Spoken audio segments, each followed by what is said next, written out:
एक तरफ हिंदू समाज को जाति के नाम पर, क्षेत्र और भाषा के आधार पर विभाजित करने की साजिश फिर से प्रारंभ हुई है और बड़ी मजबूती के साथ सारे हथकंडे अपना करके इन चीजों के साथ जोड़ने का प्रयास हो रहा है।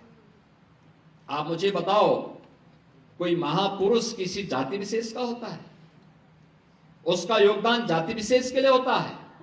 महापुरुष तो महापुरुष है, पूरे समाज का है, पूरे राष्ट्र का है, वो राष्ट्र नायक है, राष्ट्र के आराध्य हैं। फिर उन्हें जातीय संकीर्णता के दायरे में बांध करके सामाजिक एकता को छिन्न भिन्न करने की कुत्सित चेष्टा क्यों? लेकिन ये हो रहा है। सोशल मीडिया प्लेटफॉर्म पर फेक अकाउंट बना करके जाति जाति के बीच में वैमनस्यता और विषवमन करने की एक नई दुष्प्रवृत्ति प्रारंभ हुई है। कौन इसके प्रति सतर्क करेगा? समाज को इसके प्रति कौन जागरूक करेगा? एक और सनातन धर्म से जुड़े हुए पर्व और त्योहारों के बारे में नकारात्मक टिप्पणियां, भारत के आराध्य देवों के प्रति अपमानजनक टिप्पणियां, भारत के महापुरुषों को जातीय आधार पर विभाजन की कुत्सित चेष्टा, और दूसरी ओर देश के अंदर लव जिहाद और धर्मांतरण जैसी कुत्सित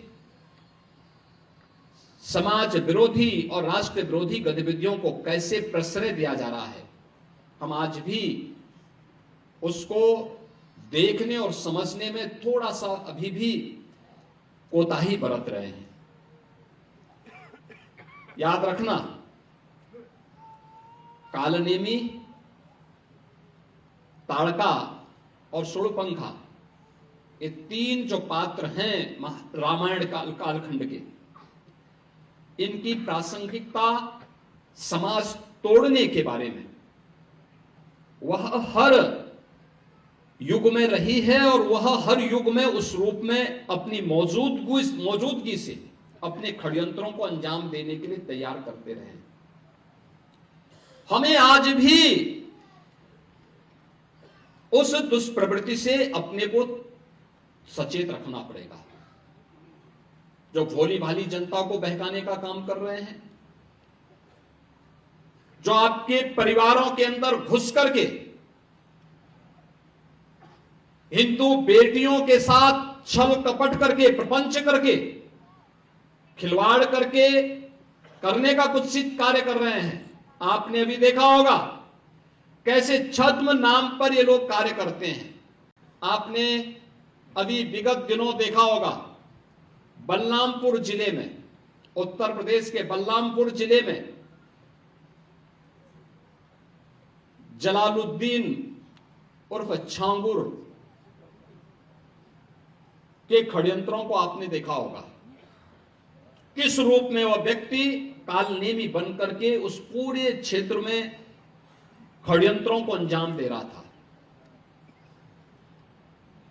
नाम उसका, जब कार्रवाई हो रही थी और हम लोगों ने लगभग 3 वर्षों से अपनी टीम को बिठाया हुआ था अलग अलग जगह की, भाई देखो इसकी गतिविधि को वॉच करना है, देखना है, और वक्त आने पर फिर जब पूरा मटेरियल इकट्ठा हो जाएगा तो हमारी प्रभावी कार्रवाई होगी।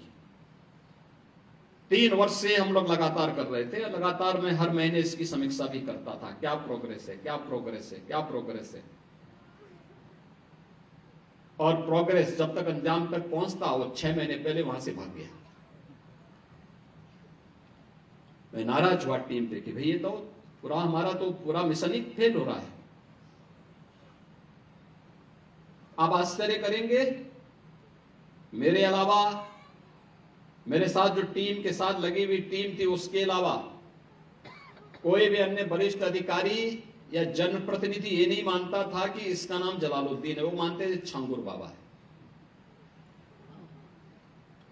तो जब गिरफ्तारी भी हुई तो मीडिया में यह छांगुर बाबा धर्मांतरण करते भी गिरफ्तार। हमने कहा भी छांगुर ने इस कालनेमी का वास्तविक नाम रखो, इसका नाम जलालुद्दीन है। ये धर्मांतरण करवाता था और राष्ट्र विरोधी गतिविधियों में लिप्त था, तमाम प्रकार की राजक गतिविधियों में लिप्त था। इसने रेट तय कर रखे थे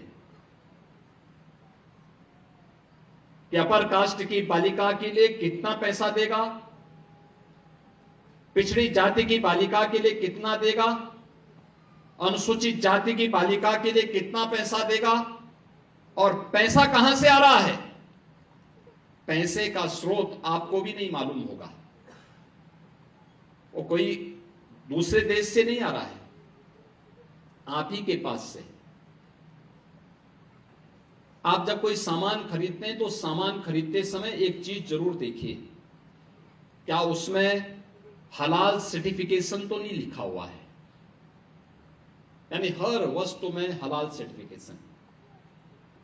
हमने यूपी में बैन किया है, मुझे लगता है कि आज यूपी के उत्तर प्रदेश के अंदर कोई उसको खरीदने का या कोई बेचने का दुस्साहस नहीं करेगा। लेकिन आप आश्चर्य करेंगे, साबुन का भी हलाल, कपड़े का भी हलाल, दिया सिलाई का भी हलाल। मैं भौचक था, एक अधिकारी बोला साहब इसमें, मैंने कहा भी देखो नहीं नहीं नहीं एक षड्यंत्र है भाई। मैंने कहा माचिस तो झटका वाला है, आप एक झटके में लगाएंगे तो तभी आग जलेगा, आप हलाल करते रहेंगे तो कभी जलेगी नहीं वो माचिस।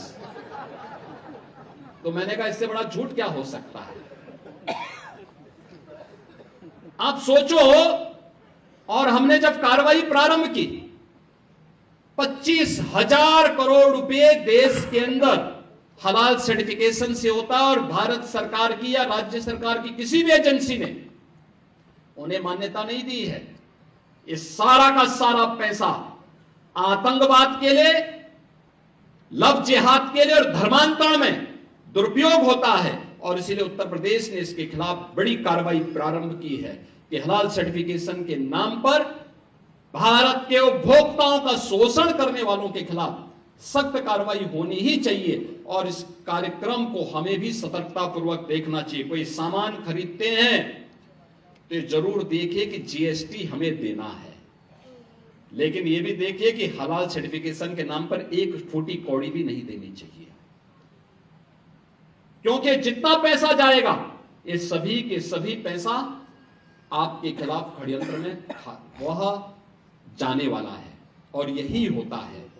और यह बड़ा षड्यंत्र किस स्तर पर हो रहा है। छांगुर एक नमूना के रूप में जलालुद्दीन को हम लोगों ने बलरामपुर में गिरफ्तार करके जेल के अंदर भेजा है। ऐसे जलालुद्दीन, ऐसे छांगुर आपके अगल बगल के भी क्षेत्र में कहीं ना कहीं बैठे होंगे, छुपे होंगे, छद्म भेष में छुपे होंगे, अन्य रूप में बैठे होंगे। उनकी गतिविधियों पर नजर रखना, उनको बहुत सतर्कता पूर्वक देखना। अंग्रेजों ने इतने वर्षों तक शासन किया, ब्रिटिश उपनिवेश की चर्चा होती है, फ्रांस के उपनिवेश की चर्चा होती है, लेकिन राजनीतिक इस्लाम की कहीं चर्चा नहीं होती। जिसने आस्था पर कुठाराघात किया, यानी ब्रिटिश उपनिवेशवाद के खिलाफ हम लड़े थे, हमारे पूर्वज लड़े थे। फ्रांस के उपनिवेशवाद के खिलाफ हमारे पूर्वज लड़े थे, लेकिन राजनीतिक इस्लाम के खिलाफ भी हमारे पूर्वजों ने लड़ाई लड़ी थी, बड़ी बड़ी लड़ाइयां लड़ी थी। छत्रपति शिवाजी महाराज को, गुरु गोविंद सिंह जी महाराज को, महाराणा प्रताप को, महाराणा सांगा को हम इसी बात के लिए स्मरण करते हैं। इसी बात को लेकर के हम उनको राष्ट्र नायक के रूप में सम्मान देते हैं। लेकिन ये राजनीतिक इस्लाम वही है जो छांगुर के रूप में डेमोग्राफी को चेंज करके राष्ट्र माता के टुकड़े टुकड़े करने की मंशा के साथ कार्य कर रहा है। और उससे सतर्क रहने के लिए राष्ट्रीय स्वयंसेवक संघ आज समाज को जोड़ने के जिस बड़े अभियान को आगे बढ़ा रहा है, और वह अत्यंत अभिनंदनीय प्रयास है।